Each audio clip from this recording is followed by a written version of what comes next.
Be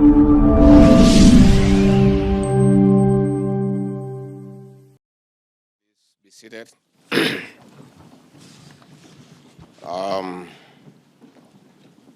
cabinet secretaries, excellencies, governors and deputy governors, chairpersons of independent commissions and independent offices, county executive committee members, clerks of both houses of parliament, ladies and gentlemen, good morning. It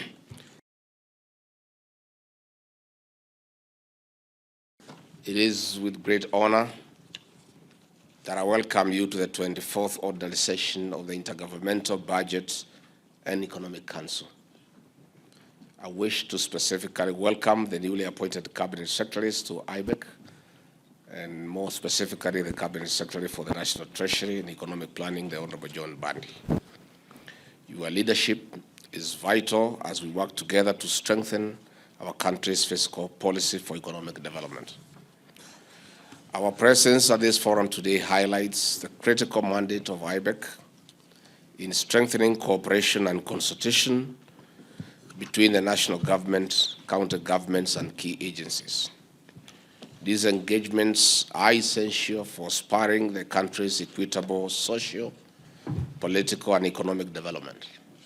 This session is proof of our commitment to fostering effective governance and achieving our shared objectives.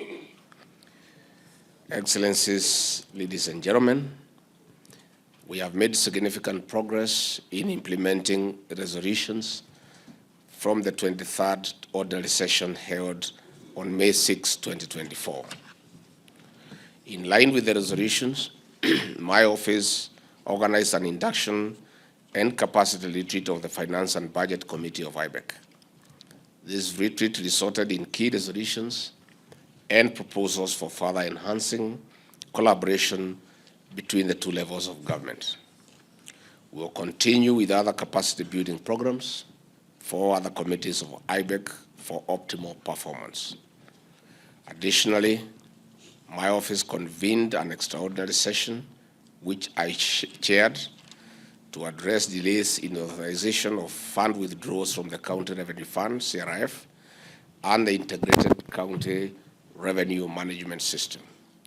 The session resulted in unanimous resolutions, with a key decision being the issuance of guidelines by the Controller of Budget. I'm pleased to note that the Controller of Budget developed a draft circular to inform the consultations on the requirements for approval to withdraw from the county revenue funds.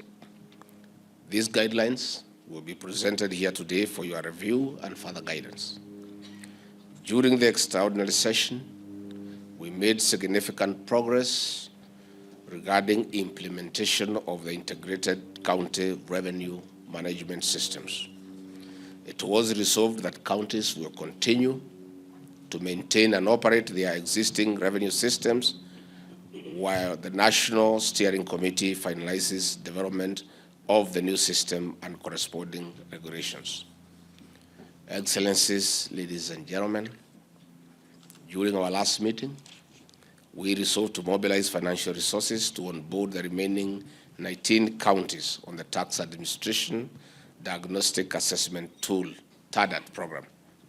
My office, in collaboration with the Commission on Revenue Allocation, the National Treasury, United Nations Capital Development Fund, and other stakeholders, has commenced initiatives in that direction.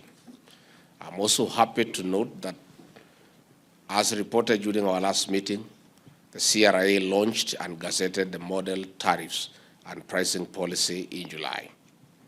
Excellencies, ladies and gentlemen, further to our resolutions, we have successfully transferred movable assets, including registers and valuation reports, to the 47 county governments.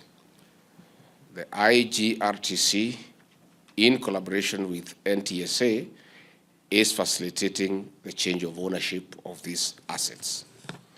Additionally, the State Department of Devolution, in collaboration with IGTRC and other relevant MDAs, has made significant progress in valuation of fixed assets in preparation for the ultimate transfer to respective county governments. Excellencies, ladies and gentlemen, besides the Ministry of Tourism, in executing the 50/50 revenue sharing directive from the national parks, which host counties, has established a technical team of relevant stakeholders to develop a comprehensive implementation roadmap, a topic that our Minister for Tourism and Wildlife will be speaking to in the agenda. The team has made significant recommendations, including proposing that the matter be handled by CRA in line with the constitutional mandate on revenue distribution. I urge the Ministry and CRA to expedite this process to assure full compliance with the presidential directive. Excellencies, ladies and gentlemen, on the other hand, pending bills remain a significant concern for both levels of government. That is why we have specifically requested the Controller of Budget to provide regular progress reports during IBEC meetings. Excellencies, ladies and gentlemen, the fertilizer subsidy program has recently been at the center of the national discourse. Through the Ministry of Agriculture and Livestock Development, we are enhancing farm production. The subsidy initiative is crucial in cushioning smallholder farmers from fluctuations in fertilizer prices, enabling them to retain competitive and contributing to reducing the high cost of living.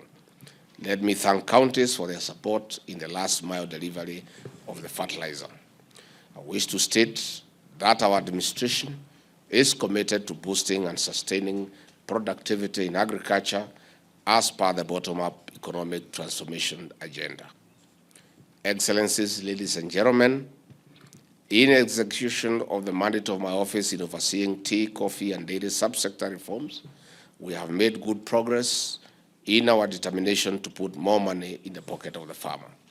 I urge county governments to work with us to avoid duplication for better results.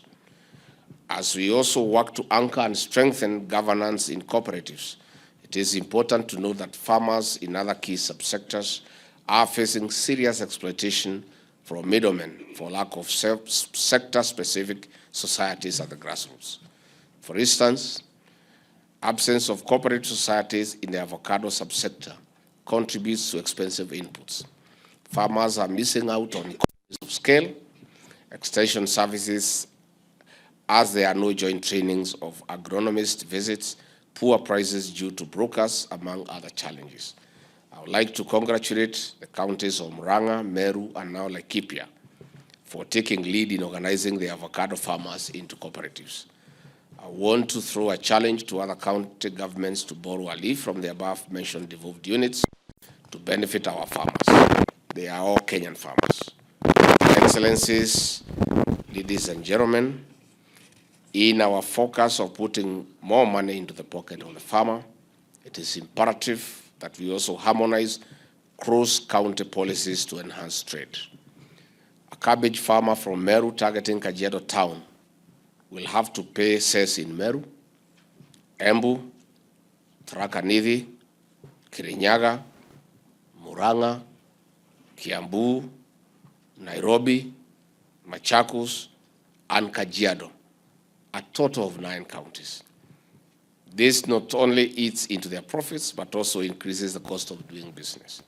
The ripple effect is a poorer farmer and a high cost of living for everyone. I want to urge our county chief executives who are here that we need to consider harmonizing rates and even be more innovative in resources mobilization to spur inter-county trade. The power of devolution lies in inter-county trade stimulating policies. Excellencies, ladies and gentlemen, the draft Alcoholic Deals and Drugs Control Law Bill 2024 envisions national level licensing for alcoholic drinks and drugs, with revenue going to counties and the relevant agencies.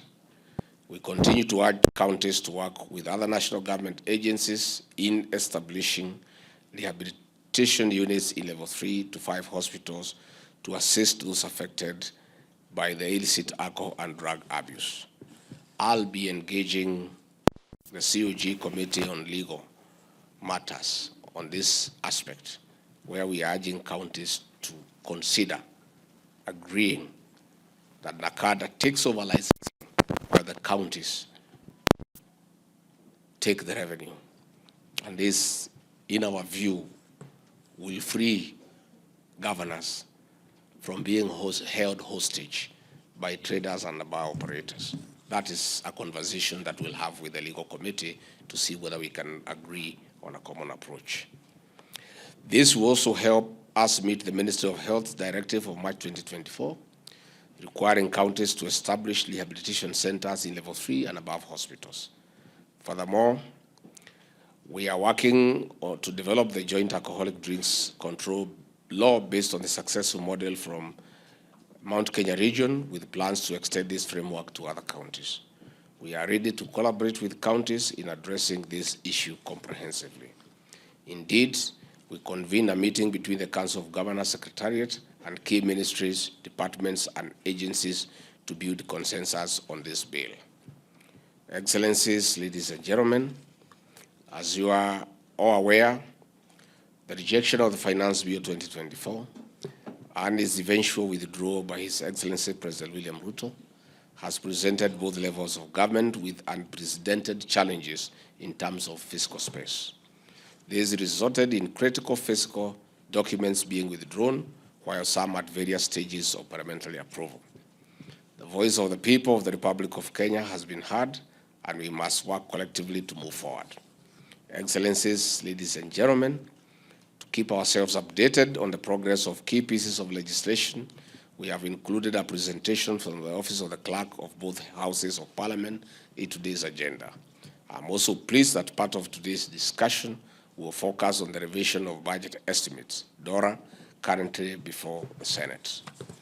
Despite the fiscal challenges presented by the recent events in the country, His Excellency President William Ruto is committed to timely disbursement of resources to the extent possible. Excellencies, ladies and gentlemen, during the last financial year, 2023-2024, the National Treasury transferred 354.5 billion shillings to counties by June 30, 2024, an equivalent of 92% of the total equitable share due to counties. The outstanding amount of 30.83 billion shillings for June was released in July. This was attributed to a shortfall in revenue collections and the limited fiscal space. Excellencies, ladies and gentlemen, allow me to revisit the pending bills. The National Treasury indicates that as of June 30, 2024, outstanding national government pending bills stands at 516.27 billion shillings, a decrease from 622.8 billion shillings as of June 30, 2023.